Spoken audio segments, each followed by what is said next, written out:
Okay, It so tell us the was story, how you ended up being in Seoul. Like what happened to this recce and now you're do just this, there permanently. do this. So Recce mission happened New Year's Eve 2018 or New Year's 2018. I was there. So I was here for a week, and I kind of liked the vibe, and I liked the unfamiliarity. A lot of ingredients, a lot of food. I had no idea about. I'd done not much research, and I was quite shocked at how much I did not know about Korean culture, Korean food techniques. I was shocked that I was so unknowledgeable about this part. So that was kind of like pushing me to learn more and stuff. So when I got back to KL, spoke with my team and stuff, and I felt like I needed to learn more. I had never done East Asia before. I had done Europe, I had done Singapore, and it was between Japan and Korea, but Korea had cheaper flight tickets. So Korea So it could have won. been Japan now. It could have been Japan, guys. I could be zooming with you through in Japan.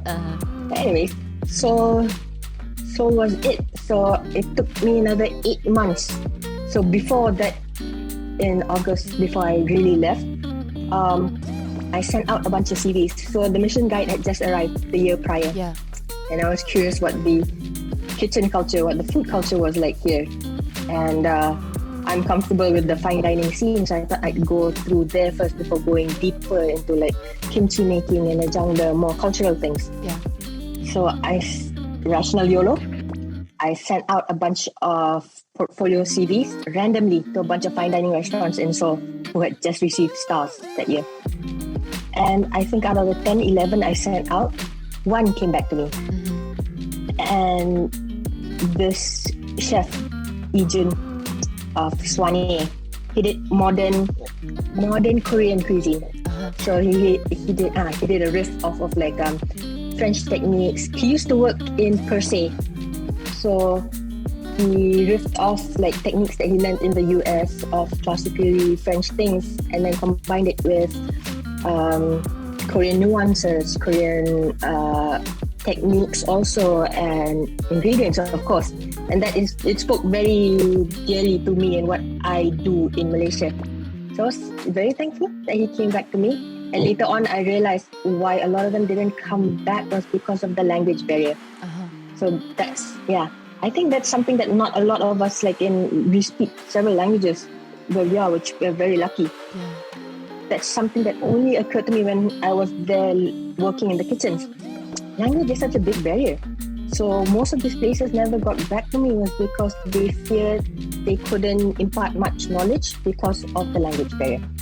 Thankfully, this chef, Ijun, he worked in the US and he went to school in the US, so he felt confident. So answered my email saying he'd love to have me over to be a guest, learn from the team and work with the team. And so in August, I had a team now in Kuala Lumpur, in KL. So I took my leave. I asked for permission. Really, I asked for permission. Can I go? I need to, broaden my horizons. And very, very grateful of how supportive they were. And I left in August and worked in Swanee, this modern Korean restaurant, for 3 months. And then the next venture was opening up. The next venture happened. How did that happen? Yes. So I know there is no rhyme or reason to how that happened. So I was an apprentice in Swanee for 3 months, and I knew it was like a short stint. 3 months of seeing how things go, it might extend to 6 months. So my team knows this, I know this. So daily would do check-ins and make sure audience are in order. We'd have gigs lined up, all good, well and good. And then so at the end of 3 months, I think I was coming to the end of my second month. I was preparing to leave Seoul, of course. And I thought before I left, I wanted to do like a pop-up. You know what I'm specialized in KL. Back to sandwiches, cakes. Yeah, cakes, but more like since we're in Seoul, right? I wanted to do like a pop-up, like a Didn't pop up. 3 nights like before I literally fly off, do satay and like nasi lemak. Just bring and the like, Malaysian food and culture to the Malaysian Koreans. vibe. Yes. Yeah, exactly. Freak them out a bit and then just bugger off and never to be seen again by the folks. So that was the plan. Typical millennial me. I googled for an available space to do this pop-up thing. Typical.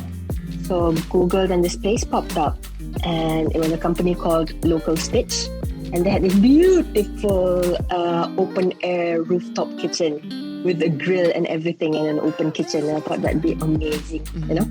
Even if nobody shows up, me and my bunch of Malaysian friends, two friends were already planning to come over, kind of thing. We'd just come over and do this thing, and then again pop off. So sent an email. That night itself, received a response saying, "Yo, would you like to come by tomorrow for a meeting to look at the place?" And just so happened the next day was my off day from Swanee.